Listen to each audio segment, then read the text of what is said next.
C'est décembre et qui dit décembre dit budget municipal. En effet, en novembre et décembre, c'est la suite des séances extraordinaires du conseil municipal pour adopter le budget, le programme triennal d'immobilisation et les règlements d'emprunt. C'est pour cette raison que vous en entendez beaucoup parler ces jours-ci.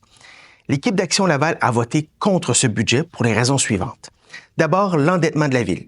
Le budget amène l'endettement à son maximum. C'est presque 1 pour 1 avec les revenus de la ville.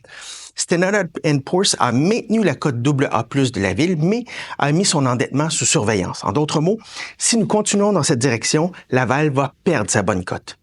Dans une période où les taux d'intérêt sont encore élevés, c'est une très mauvaise nouvelle. Ensuite, les investissements en infrastructure ne sont pas au rendez-vous. En saturant l'endettement de la ville avec ses projets fantastiques, le maire n'a plus d'espace pour entretenir les infrastructures déjà existantes. Que l'on se parle des égouts, des arénas ou encore de nos parcs en général, il n'y a plus de place dans le budget pour s'en occuper.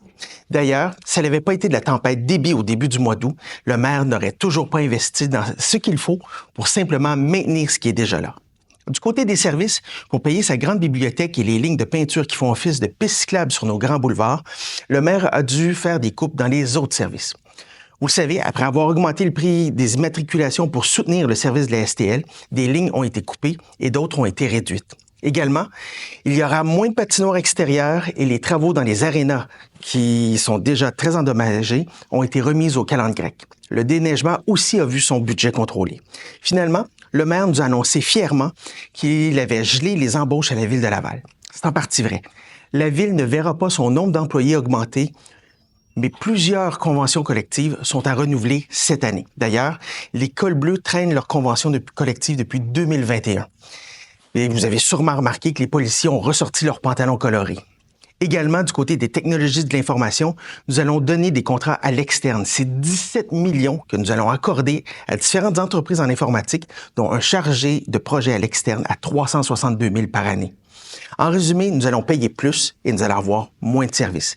En fait, les coupures sont plus cosmétiques que réelles.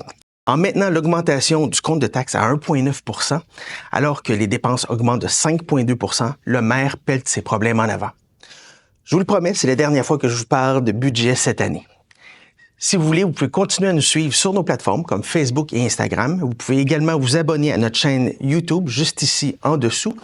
Vous pouvez aussi nous suivre et suivre les conseillers municipaux sur notre site web à actionlaval.com. Je vous invite à nous laisser un pouce en l'air ou à partager cette vidéo. C'est Frédéric Maillet, porte-parole de l'équipe d'Action Laval, l'opposition officielle à Laval.